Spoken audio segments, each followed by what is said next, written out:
A quiet, sunlit driveway in the suburbs. The kind of street where holiday lights are proud trophies and lawns are groomed to perfection. You walk out to your garage, your pride and joy, your new ATV sitting there, gleaming in the morning light. And it's gone. Vanished without a trace. You blink, you double check. But no, it's gone. Now imagine that the only person with a motive, the only person audacious enough to steal it, is the spoiled son of your HOA president. And when you confront his mother about it, she snarls at you, "I'm untouchable." She thought the rules didn't apply to her. She thought her power was absolute. But she was wrong. Very, very wrong. That's not fiction. That's the drama, deceit, and outrage from a subreddit thread that began as a simple grievance and spiraled into a full-blown neighborhood scandal, culminating in jail time. This is the story of how one family's entitlement clashed with justice and why even HOA royalty can fall. On a late spring evening, a user on Our Entitled People posted these words: "HOA Karen's spoiled son stole my ATV, said she's untouchable. Now she's in jail." The title caught fire because it hinted at every ingredient we love in a modern-day saga: theft, power, arrogance, revenge, and poetic justice. What followed was a thread crammed with conflicting accounts, side narratives, and a lot of question marks. But through it all, one thread ran clear: the idea that someone could believe they were above the law and be shown otherwise.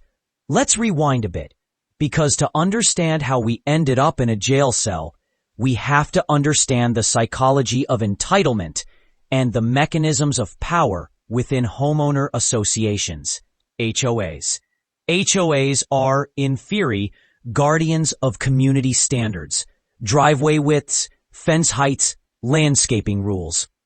But for some, the HOA is a tool, a way to exert dominance, arbitrate minor slights, or simply enforce control over neighbors. The Karen trope, an entitled neighbor who wields rules like a club, finds fertile ground there.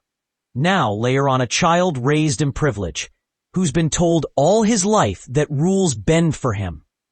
Add fury at someone else's success or property, and then, casually, take something that doesn't belong to him.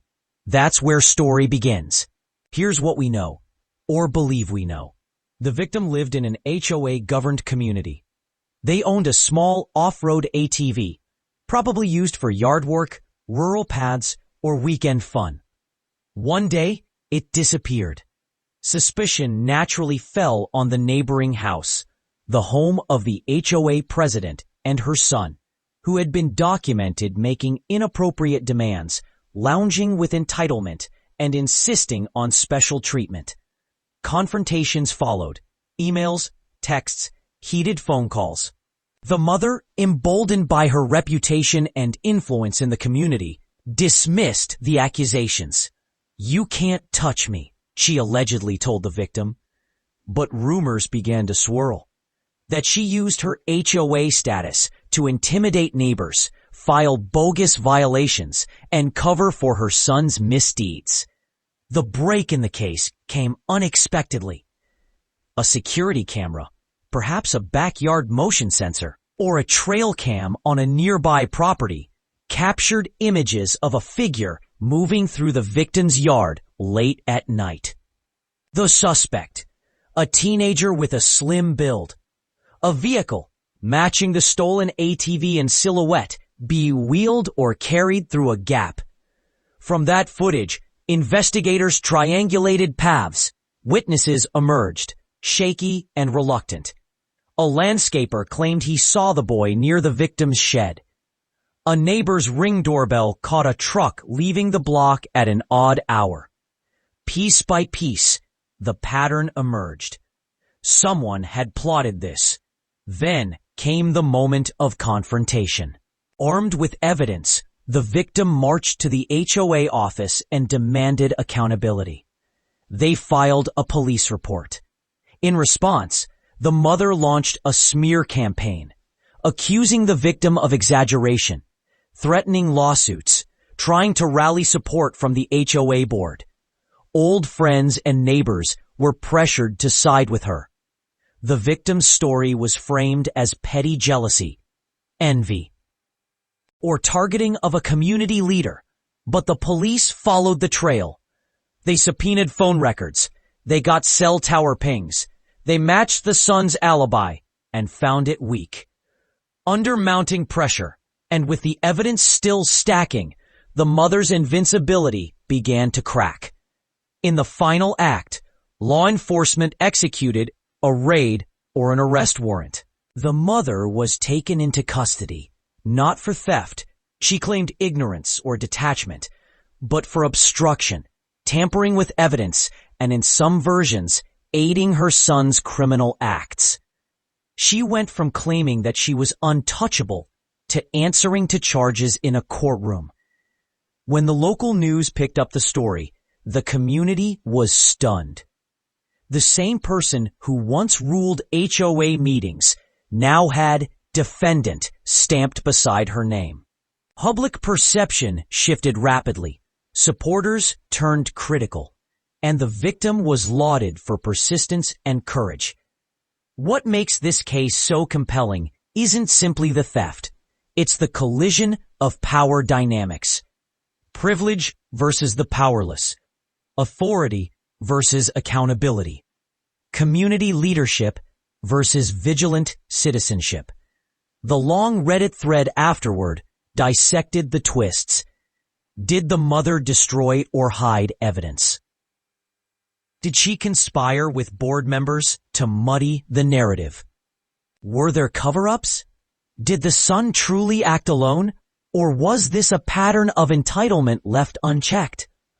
Some users claimed the HOA had a record of bullying others, victims who quietly folded under pressure. Others said the son had other suspicious habits, borrowing neighbors' tools, testing limits, flaunting access. And then the revenge arc. The victim, now emboldened, refused to be silenced. They chased civil claims, publicly exposed prior violations, forced board reviews, and maybe even orchestrated a campaign to remove the mother from her HOA seat permanently. In the end, the community learned unchecked authority is dangerous, no matter how polished the lawn or how pristine the rules. There's a takeaway here that echoes far beyond this one suburb. We live in a world where entitlement festers in corners, businesses that think regulations don't apply to them, public figures who believe scrutiny won't reach them, social media influencers who erase evidence they once posted. This story is a microcosm, how power can corrupt, and how vigilance from ordinary people can hold that power accountable. The very phrase untouchable is loaded with myth, with arrogance, with the illusion of immunity. But the law and sometimes the courage of the few can pierce that veil. Behind every HOA rule is a tension. The tension between order and oppression. And when someone uses that framework to silence, steal, or dominate, the community pays. In this case, a stolen ATV became the tipping point that exposed deeper wounds. So the next time someone tells you they're untouchable, remember this story. A house with perfectly trimmed hedges hides a lot of tension. Power rests on fragile foundations, and a single spark of theft, of oppression, of speaking out can ignite reckoning. They thought the HOA system was their shield, but eventually they learned that shield has cracks. And justice, it can slip right through.